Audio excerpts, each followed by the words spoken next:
Hi, this is Magnus with another chess video for you. I always like to point out that I'm not an expert at the start of my chess videos.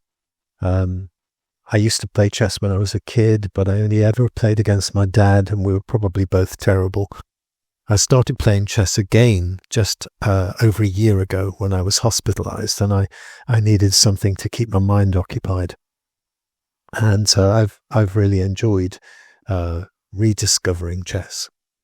So I started looking into some of the openings because I wanted a way to begin a game and not get into trouble straight away. I didn't want to block my pieces in or make silly mistakes. And I thought the best way of avoiding those things was to follow a set opening.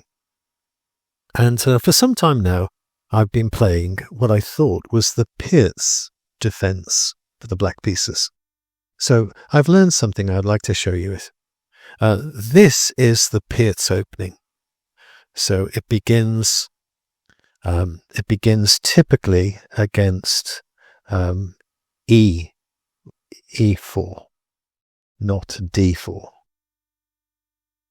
And it begins with a queen's pawn lead, queen's pawn advanced one square, and white continues to develop. We then fianchetto our king's bishop.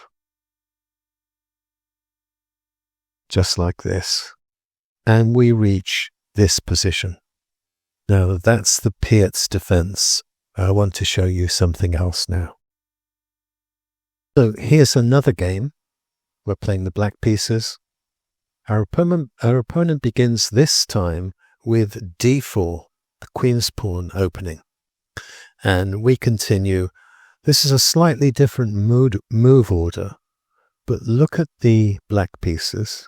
We've got the fianchettoing of the king's bishop, and we've got the queen's pawn advanced one square.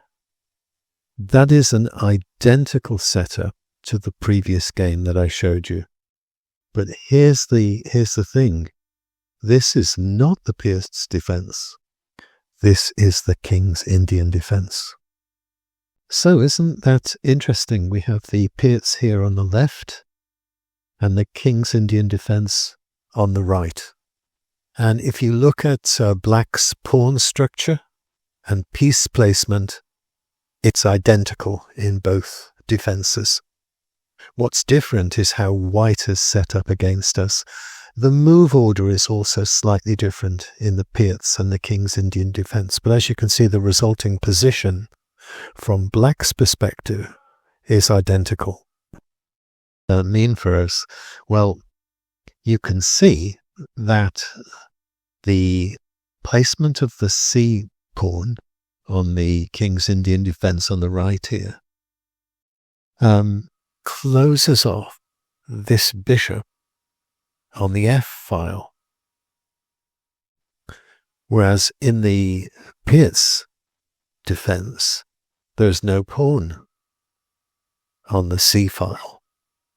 And so this bishop on the F file is free to come out. So obviously that won't be the only difference between the setup, but because of just simply those two pawns, it will mean that the position will play completely differently.